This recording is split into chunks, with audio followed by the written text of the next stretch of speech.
Salam Media Sriwijaya. Gunakan helikopter Bell 412, Kasat pantau potensi rawan karhutla di Jambi. Dengan menggunakan helikopter Bell 412 FH5188, Kepala Staf Angkatan Darat Kasat Jenderal TNI Dr. Dudung Abdurrahman melaksanakan pemantauan udara terhadap potensi daerah rawan kebakaran hutan dan lahan, karhutla di Provinsi Jambi. Senin tanggal 18 Juli tahun 2022.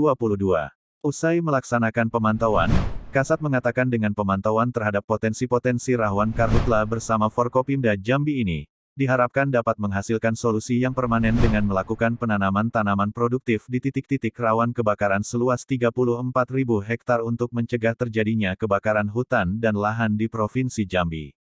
Sehingga dengan solusi permanen ini, kita dapat secara terpadu mencegah secara dini terjadinya kebakaran terhadap tempat-tempat yang rentan kebakaran, ujar Kasat.